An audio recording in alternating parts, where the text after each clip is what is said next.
Before I say thanks to God, I'm gonna say eyes out. No one is illegal on stolen land. I hope everybody is inspired to join together as a community of artists and speak out against what's going on. And I'm gonna leave this and say, fuck ICE. The 2026 Grammys quickly became a platform for artists to talk about politics, and the internet seems to be pretty divided on this situation. And as a musician in an activist band myself, I feel like I would like to discuss this and have a cordial conversation in the comments section with all of you, whether you agree or disagree with what happened at the Grammys and why it happened at the Grammys. And let's just dive in. So if you're unfamiliar with what the Grammys is, you're obviously living under a rock, but it is a collective called the Recording Academy, and they give out awards every single year for artists in all different categories. And this year, almost all of the winners had something to say about the current situation going on in America, that being the Trump administration, as well as the ICE situation that is going on, notably in Minneapolis, now in Los Angeles, which is where the Grammys were held, by the way. So I wanted to kind of give my insights and kind of talk about like why this happened, and just remind people that music has always been a platform for speaking on things that people are being affected by. That's what makes people write good music. Heartbreak, pain, trauma, things that are affecting us as a culture, as a society. And this is no different. So many artists talked about the ICE situation that's going on in America right now. And I feel like part of the internet is like, hell yeah, we love that our artists are speaking out against these things. And then there is another side of the internet that is smaller but louder, because they are being pushed through the chaos on platforms like Twitter much more than people that are kind of in support of what was going on at the Grammys. And that is mostly because Twitter is owned by Elon Musk. And I, as somebody that photographs rocket launches, I am always on the space part of Twitter. We call it Spitter over there. But so I am on Twitter, so I do see a lot of these things. Whether you agree or disagree, that's just what's going on right now on the internet. He is definitely pushing through his kind of narrative on a lot of things and the things that he supports, and kind of like suppressing things he doesn't support. And if you don't think that's real, or if that's just a conspiracy theory, you should definitely take a deeper look at that, because it is definitely something that is happening. But I wanted to talk about the reason these artists talked about the situation and were so vocal about it on a platform like the Grammys. So, first of all, the Grammys is typically on national TV. I don't know if it was this year, because I don't know if they even like put it on TV anymore, but it was live streamed all across the internet. There were plenty of places you could find it. I watched it on YouTube. The Associated Press, a bunch of different media outlets covered it. Not only the actual ceremony, but also the red carpet events. And they also had a post-Grammys event at the Crypto.com arena in Los Angeles, which was like right next door to where this was held. I feel like a lot of people are fans of artists and bands, but they don't like actually read the lyrics. And I think that the artists that were picked to play at the Grammys, to perform at the Grammys, were not just picked because they're good musicians or whatever. I think that there's definitely a deeper meaning behind all of the artists they picked. So first of all, I would like to touch on a band that I love that played the pre-show at the Grammys, a group called Spirit Box. Now, they probably didn't say anything political as a part of like what's going on in America, because they are from Canada, and they definitely don't want to risk their status here in America as performing artists. So they probably did not want to say anything political in that moment. But I will say, and this also goes for Justin Bieber as well, who, by the way, is Canadian. So he was very like kept it reserved on that, but we'll get to him in a second in his performance, but Spirit Box played one of their heaviest songs, definitely the heaviest song off of the record they just put out called Tsunami Sea. It's called Soft Spine, and if you don't know that song, you should definitely look up the lyrics and maybe watch some other live performances of that song, because Courtney definitely shouts out at the beginning of that song. She says, "This song goes out to everybody that I love to fucking hate."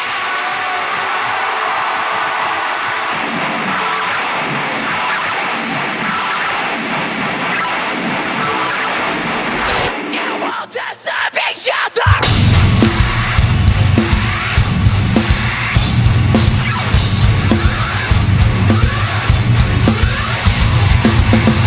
And I mean, if that doesn't tell you enough about how she feels about some things going on, I mean, they picked that song for a reason. They have a ton of songs with clean vocals, with singing, not as much screaming. This song, the entire song is screaming. The whole song. They picked this for a reason. It is a song that has a lot of energy behind it. It has a lot of emotion behind it. And it's a big fuck you to kind of everyone that she hates. And everyone that she has, disagrees with. And whether that be politics or not, we won't even go there because, like I said, they are Canadian. And but they picked that song for a reason. Also, Trevor Noah, being the host of the Grammys, had a lot to say about the Trump administration. And I mean, people feel some type of way about it. A lot of people are very like, let's freaking go. And like I said, there's a small section of the internet that is like, this is ridiculous. Trump is our guy. Blah, blah, blah. That man is a pedophile. He's a pedophile. He's a pedophile. It's and if you're still denying that, you need to look within. And if you're starting to come to terms with the fact that you might have been wrong about him, this isn't, by the way, for everyone else watching, this is not a time for we told you so, or like, haha, fuck you. That's what we said at the beginning of this. Don't know why you listened to this. This is your fault. This is not the time for that. They truly believe that this guy had their best interests in mind, but they probably should have done a little deeper dive on how he's run businesses mostly into the ground, mostly into bankruptcy, and America is a business, and so now America is crumbling. We're crumbling, and it's not great. And he just closed the Kennedy Center because nobody wants to go to the events there, and no artists want to play there. So yeah. And that in its own way is a political protest, by the way. But overall, music has always been political. And if you are unaware of that, again, read some lyrics from some of your favorite bands. And all these things that are happening within music right now are very protesty, and I'm here for it. I grew up on Green Day's Dookie album, and Green Day is an inherently, anti-establishment, government, capitalist, whatever, group. I mean, they are literally playing the pre-Super Bowl show, which is insane and amazing. And then Bad Bunny is also playing at the Super Bowl, and he's from Puerto Rico, and half of the country didn't know that Puerto Rico was an American. Like, we own Puerto Rico. That's a part of America. If things keep getting worse in America, can I come live with you in Puerto Rico? Trevor, I have some news for you. Puerto Rico is part of America, so it's just... Don't tell them. Don't tell them, Benny. I need a plan B. It's a territory that we own. So when Trump said, I need to have I had a meeting with the president of Puerto Rico, like, yourself? You had a meeting with yourself. Fantastic. Thank you. That's great. But these things are all chosen for a reason. I mean, even if you don't know about Ozzy Osbourne, which you should, obviously, and an amazing group of musicians did an Ozzy tribute at the Grammys, and notably they played the song War Pigs. And if you don't know what the song War Pigs is about, if you've never heard War Pigs, if you've never read the lyrics to War Pigs, I implore you, please go to like lyrics.com or Music Match, or just Google the lyrics to War Pigs. It literally talks about the war machine. Gathered in the masses, just like witches and black masses. Evil minds that plot destruction. Sorcerer of deconstruction. In the fields of bodies burning. As the war machine keeps turning. It talks about how politicians literally hide themselves away to only start a war. Rise Against had a lot of songs also about this System of a Down. The list goes on and on and on about these rock, metal, punk bands, especially punk. Obviously, that is a very like anarchist genre. A lot of music has been written about politics. And if you want to go into like hip hop, there's now this like, I don't even want to promote it because it's just so bad. United we stand, divided we fall. I'ma ride for mine, I'ma stand tall. And mind you, I've put out some trash music in my own right. I've put out some really mid-tier hip hop stuff myself, but Eminem raised me more than my parents did. Eminem was very anti-government. I mean, he has a song called Mosh that directly calls out the Bush administration. He had the FBI at his house many a times over his career, over political threats that weren't actually political threats. He's writing music. He's an artist. This is what we do.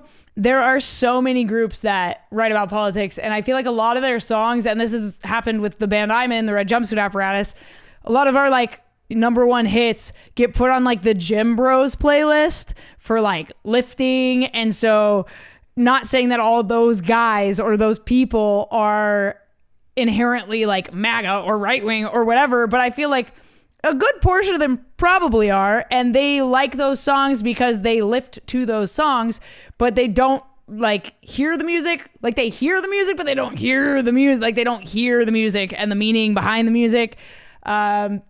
So I think it's just something that is like a lack of education or understanding or care. I don't even know. But it is funny when people call out these bands and they're like, you guys shouldn't be talking about politics. First of all, that's what we do. A lot of us are talking about things that we're dealing with in society. And a lot of you can relate to those things. That's what makes music so good. That's what makes emo music so good, is that it's inherently written by broken people for other broken people. We can relate on that. We're all broken people just trying our best out here, okay? When it came to like the other performances, so we had Justin Bieber. By the way, I just want to touch on the fact that everyone's up in arms about Chappell Roan being kind of topless, tastefully topless on the red carpet. Justin Bieber performed in his actual underwear. So what's the problem here? Chappell Roan is hot as fuck. Justin Bieber is hot as fuck. What are we talking about? It's fine. And don't be like, kids watch this show. Kids are also watching other things that they probably shouldn't be watching, but parents aren't really paying attention to what their kids are watching. So maybe pay attention to what your kids are watching and then get back to me on that. Justin Bieber performing in his underwear, a lot of people are like, wow, it's crazy that he did this so raw and real and like authentically right after Diddy got arrested. I feel like he's been like subtly, insinuatingly outspoken about the Diddy situation and the Hollywood situation and him getting taken advantage of and just like broken as a child, as like a child star. And like I feel for child stars and child actors, like they have been put through some real shit. But because of the Diddy thing and because of like the Epstein files and stuff coming out, like that's also re-traumatizing all of these people that were put through all that horrible shit. Names being unredacted of victims but not the perpetrators in the Epstein files is also really fucked up and done intentionally. And it's re-traumatizing these people. But back to like the Grammys and things, a lot of the winners gave speeches that talked about the situation going on in America and how as a culture we need to step up and do something. As a society we need to step up and do something. Our voices really do matter and the people matter. And I say sorry. Immigrants built this country, literally. So this is for them, for all children of immigrants. This is also for those who came to this country in search of better opportunity, to be a part of a nation that promised freedom for all and equal opportunity to everyone willing to work for it. Thank you for bringing your culture, your music, your stories, and your traditions here. You give America color. I love y'all so much. Thank you. I guess I want to say I'm up here as a granddaughter of an immigrant. I wouldn't be here.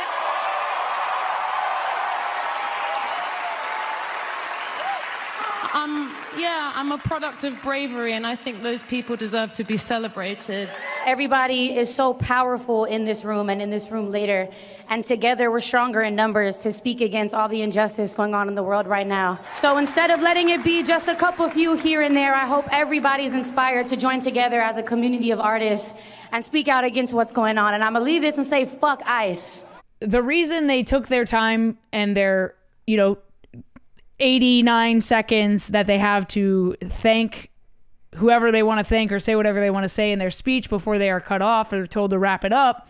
A lot of these people are also voting citizens of this country and have just as much of a right to talk about what is going on in their lives in this country as you do. Just because you have 5 friends on Facebook and 12 followers on Instagram does not mean that your opinions that you post online or whatever among your friend group should matter more than Billie Eilish's thoughts on the matter. She's also a voting citizen, and people that are like, bashing Billie specifically on like, you live in a gold mansion on the ocean that was originally on stolen land, that you're talking about this stolen land that like no one's illegal on stolen land. You should give that house back. As if Billie Eilish didn't write her hit album in her bedroom with like $0.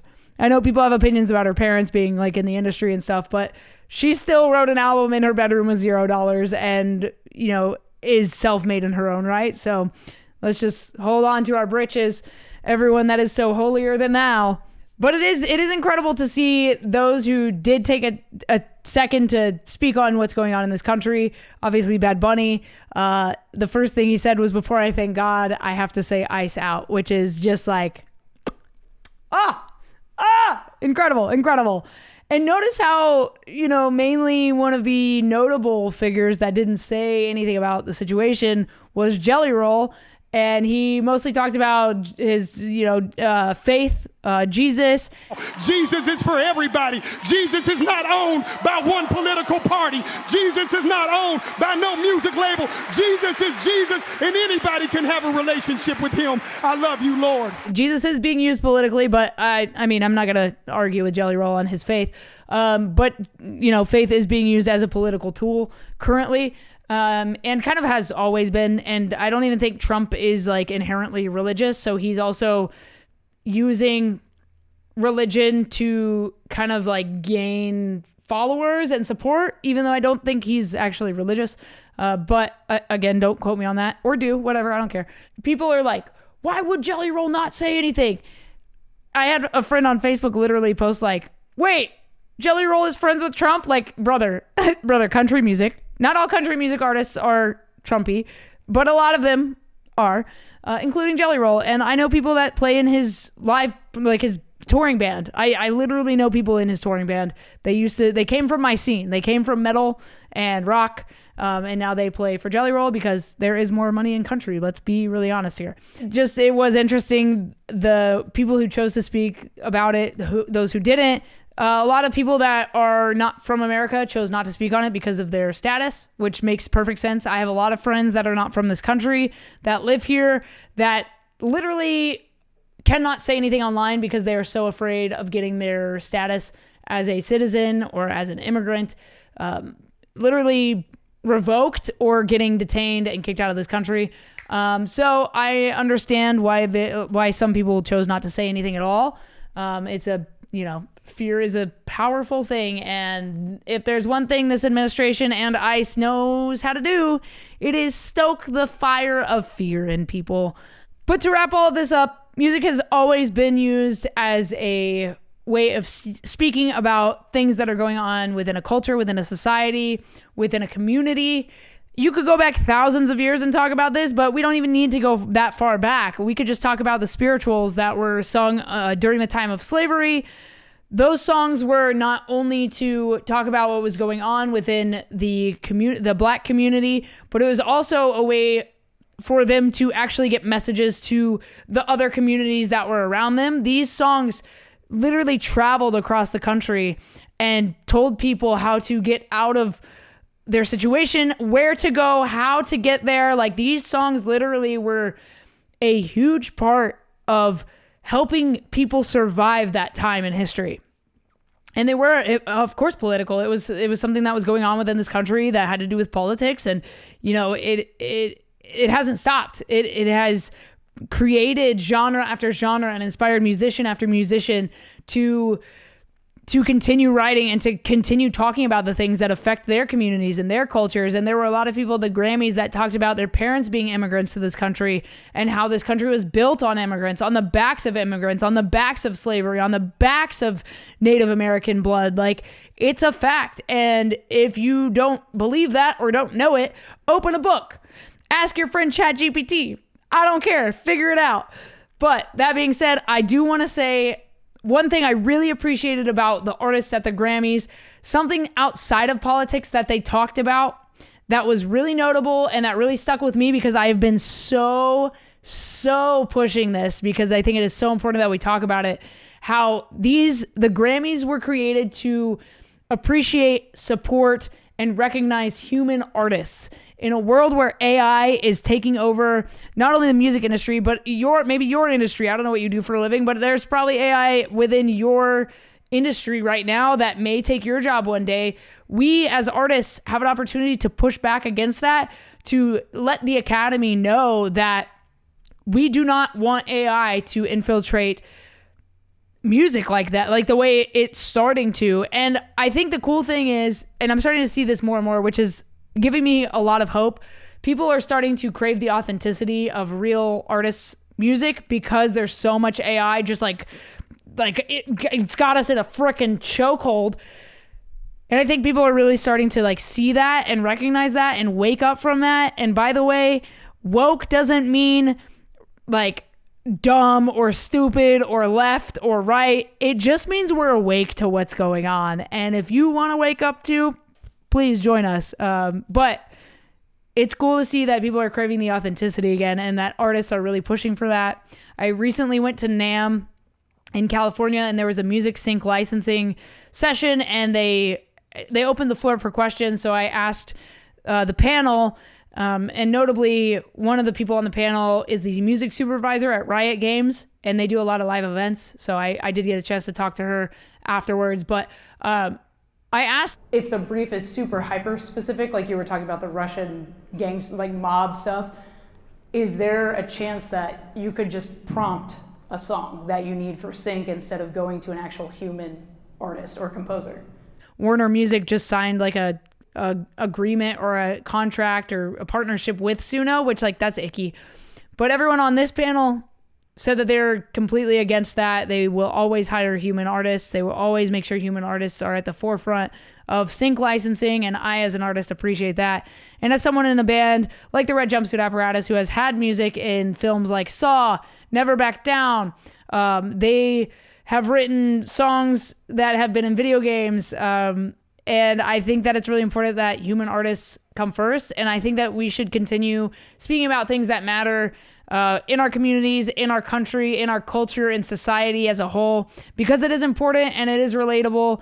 And people that say that artists should not talk about politics on stage or in any setting online, like, just remember, we are also voting citizens that have a right to speak about the things we feel are wrong in this country or that are right in this country that you may not agree with. And if you don't want to come to our shows, that's totally cool. You don't have to come to our shows.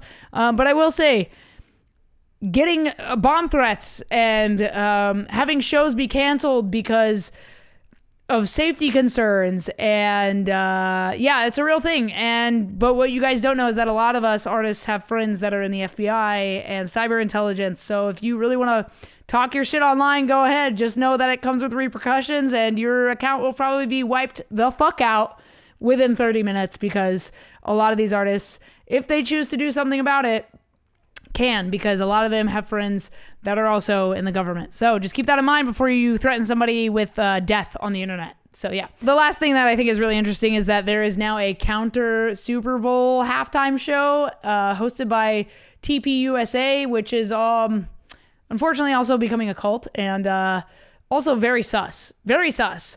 I don't know what widow comes out or just acts like that. And also, where are their kids? Where are their kids? Like, they're Erica Kirk Mom of the Year award. Where are her kids? I mean, I just have questions, but we all have questions. But at the end of the day, music is political. It will always be political, and it is a way to talk about things that need to be changed, and that's why that happened at the Grammys. So yeah, let me know your thoughts down in the comments below. I'll see you guys in the next one. Stay strong, keep enduring, take it easy.